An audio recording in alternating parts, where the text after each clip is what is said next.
Hello everyone and welcome to another cloudy little tutorial. Today I'm going to teach you the invisible decrease method. So this works with pretty much any stitch. So how we're going to do it is we're going to make our stitch normally, but instead of just going into the stitch and pulling through like we normally would, we're going to only go into the front loop. Then we're going to kind of twist that around and go into the front loop of the next stitch, yarn over, and pull through both of those loops. Make our stitch like normal. And then it's going to be just one stitch here, right? So that way you don't show like a big bulky decrease or anything like that. So I'll show you again. We're going to come up like between these two. Instead of going in like this, like we normally would, we're gonna come up between the two, only take the front loop, and then while keeping this front loop on our hook, we're gonna go into the front loop of the next stitch.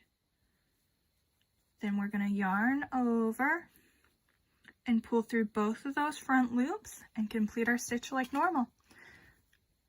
And that is the invisible decrease method. It's pretty much invisible. You can't see it once the project is finished. It's one of my favorite methods of decreasing stitches. And well, that's all for now. I'm going to show you how to make a magic ring, also known as a magic loop, also known as a magic circle. It's all the same thing. So I'm going to show you the most secure method I know. And that's why I like using this method, even though it's a little bit more complex than the average way to do it, but I prefer this method. I feel like it's less likely to loosen over time. So we're going to take our yarn, we're going to leave a tail, we're going to grab it between two fingers, okay? Wrap it once, wrap it twice. Take your hook, put it under this loop, under the next loop, grab that bit of yarn, pull it through, then grab our working yarn, make a chain to lock it into place. And this is our magic loop. Now, when we're working into it, we're going to work around the tail and into both of these loops. So I will just do a quick few single crochets to demonstrate to you how to tighten it.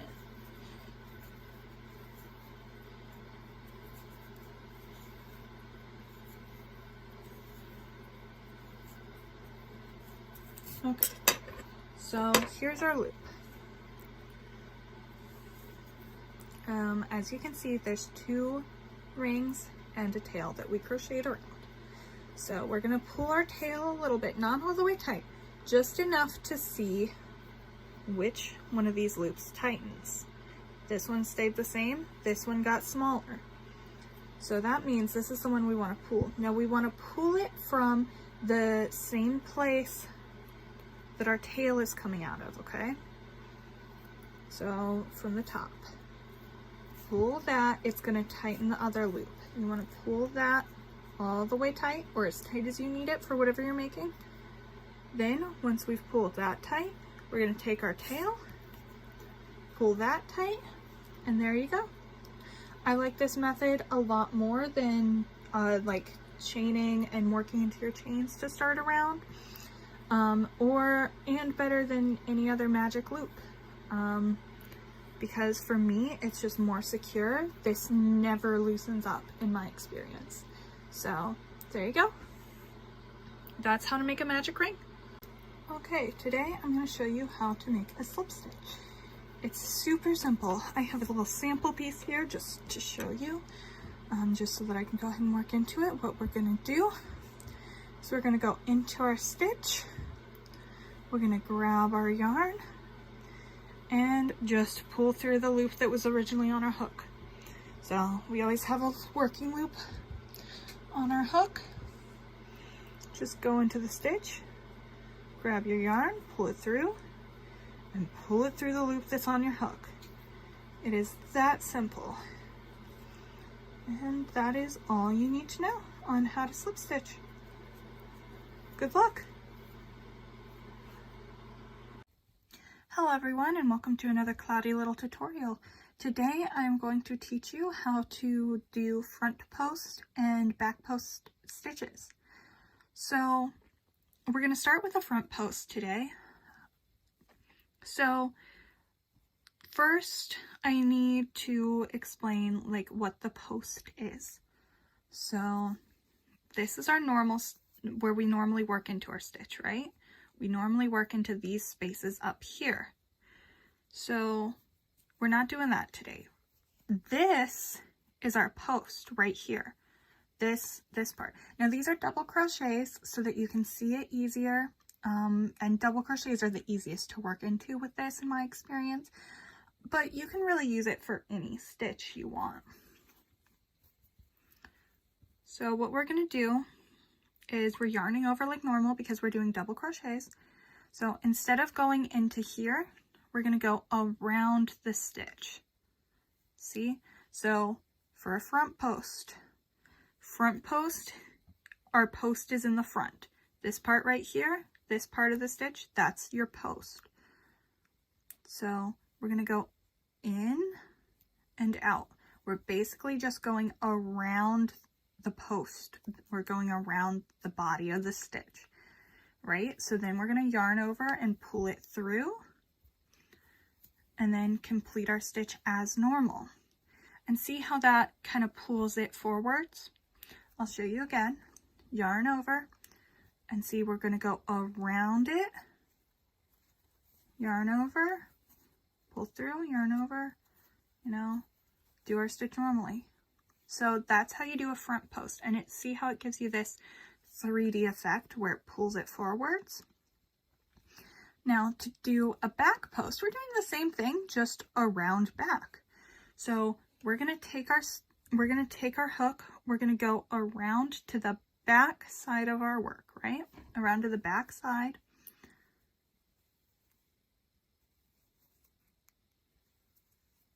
And go in like that. So let me show you again. For the back post, our post is going to be behind our hook. See? So we're coming in from the back. We're going over our post, the body of our stitch, through there. We're going to hook our yarn, pull it through all the way. We're coming back up here to work with it. So let me show you again. We're going to go back around it, over it, pull it through, and then finish our stitch normally. Now see, that gives us the reverse effect. See how this pulls the stitches forwards? This holds them back. So this is a good way to get a nice like ripple effect. It's great for the cuffs of gloves or the cuff of like beanies and hats. Hello everyone, and welcome to another cloudy little tutorial. Today we're going to learn how to crochet into the front loop of a stitch. So when we're talking about loops and where to crochet, we're talking about this part right here. So how you would normally crochet is you go right here. And when we do that, we go under both of these loops. See this little like V shape we have up here on the stitch? So we go under both of these to make a normal stitch. But if you're working into the front loop only, you're going to start to go into the stitch the normal way. Instead of going all the way through, we're just going to come up between those two so that we only go under that front part of that loop, right? Yarn over, pull through, do your stitch as normal. I'll show you again.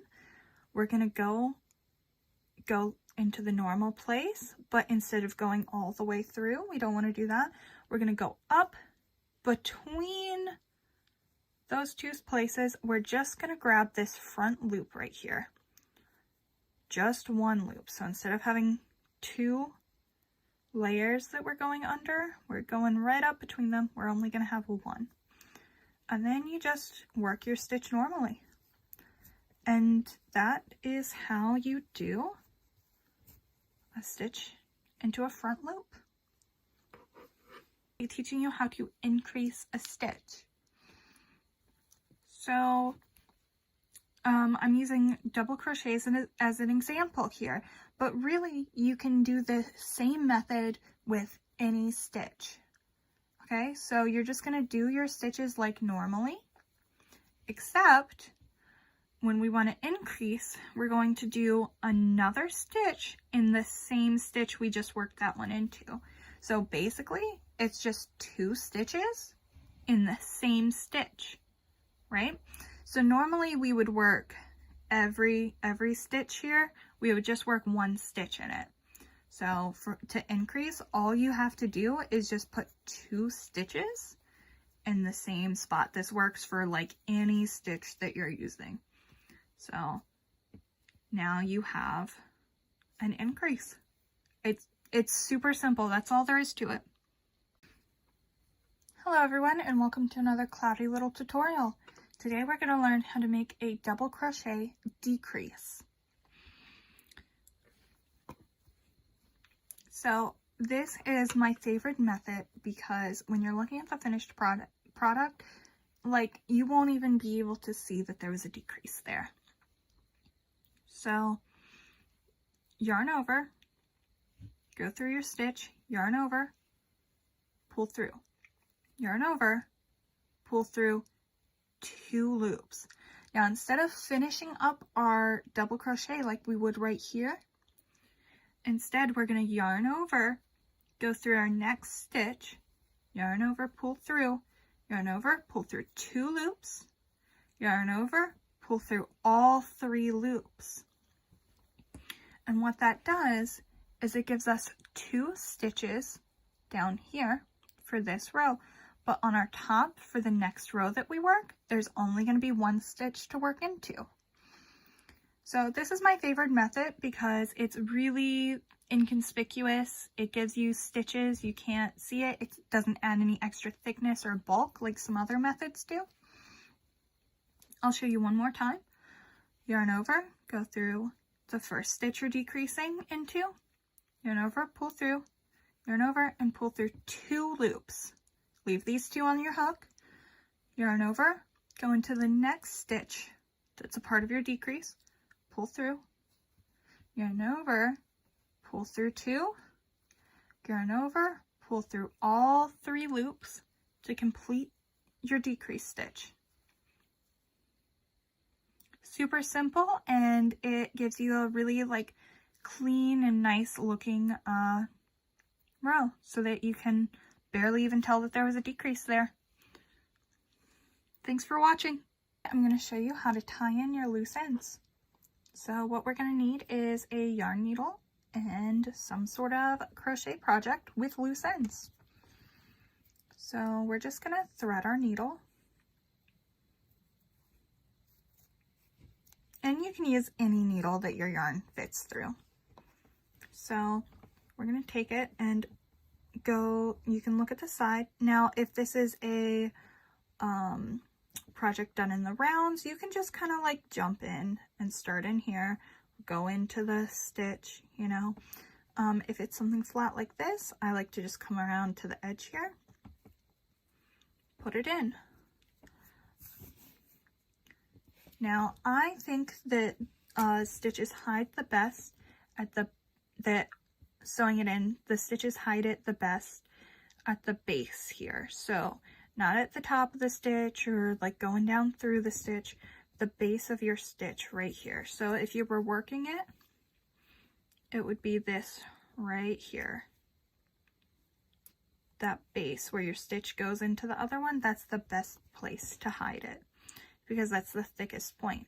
So I like to just run it along in between. So see, it's going through the stitch, and I like to just run it down for a ways.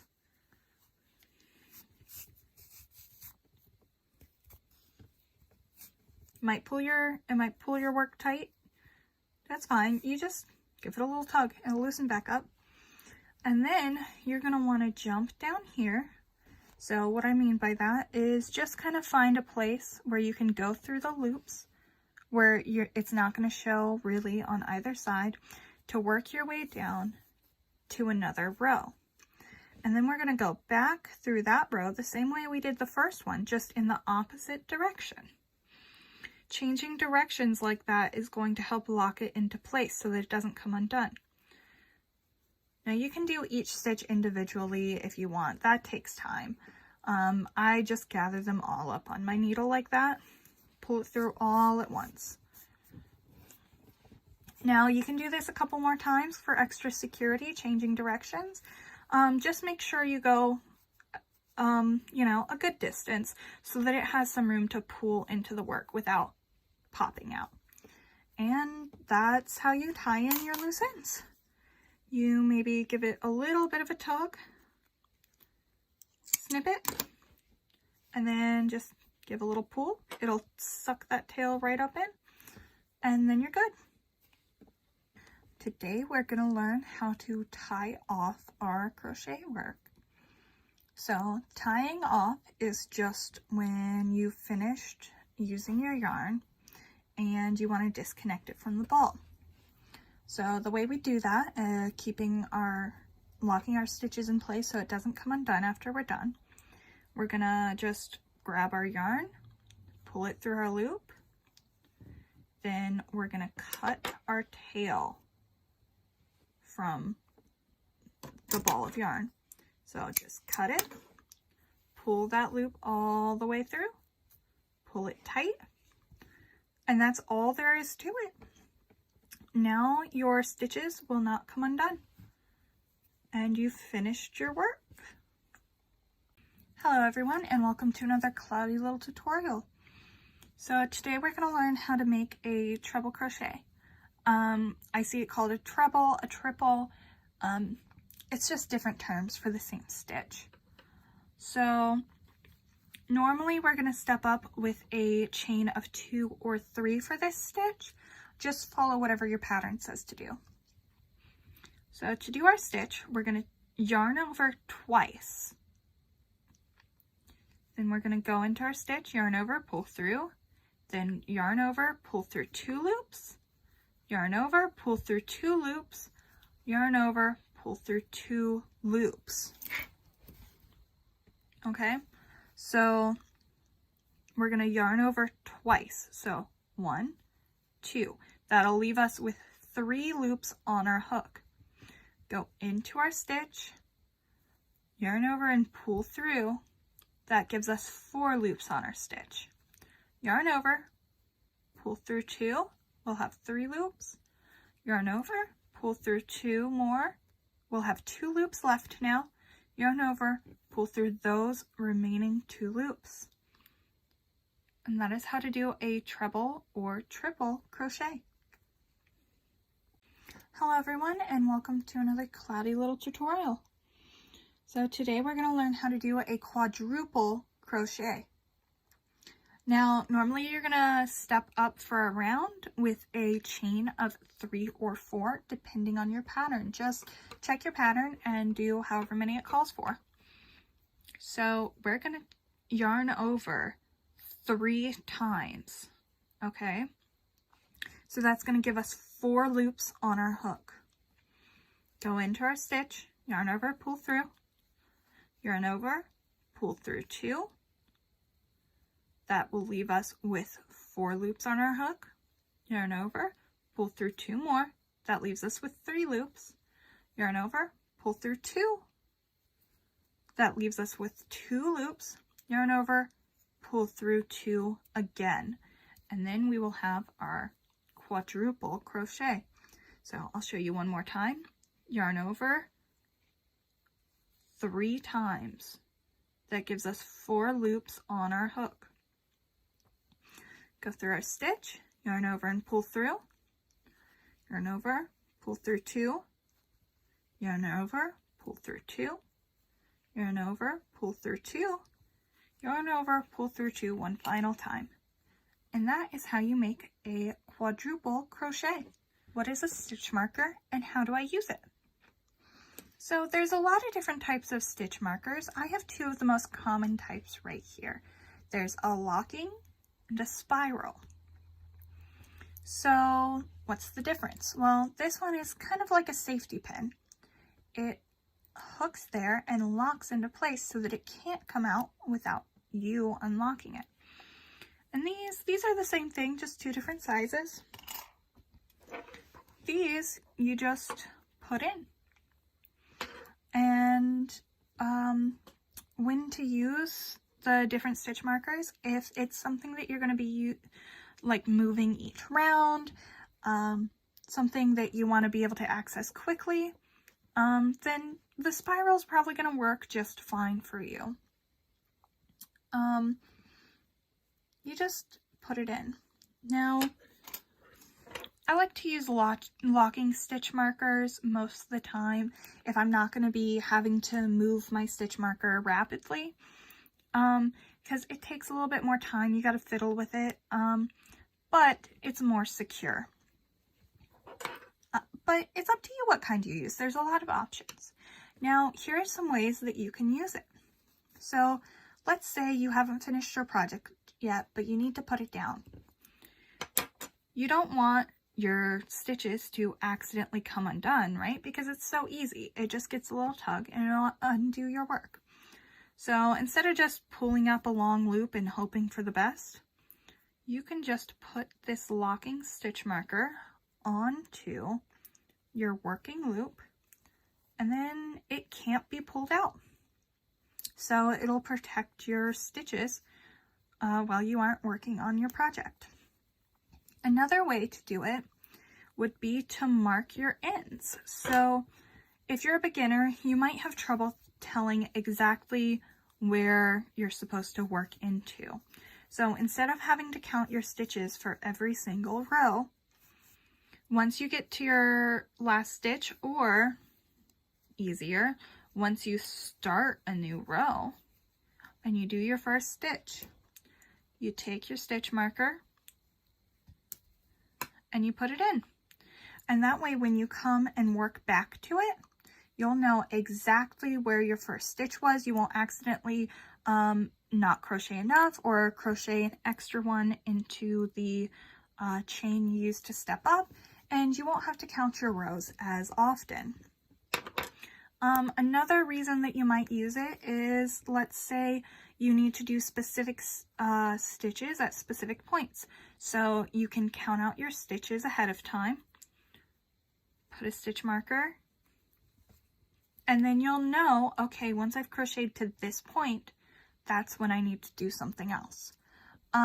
So just anytime you need to know where a specific stitch is, or if you want to set down your work and you don't want to risk it becoming, pulled out and losing progress, that's when you would use a stitch marker. And you just put it in the same place that you would have worked your stitch. So yeah, it's a very helpful tool. If you don't have a stitch marker and you're in a pinch and you need one, you can use just a little scrap piece of yarn.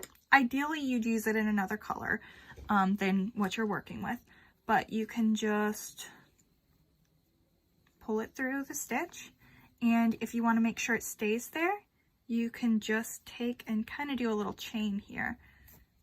Just attach it on, and that'll mark your stitch for you. So there's lots of uses for stitch markers. And I guess that's all. Thanks for watching.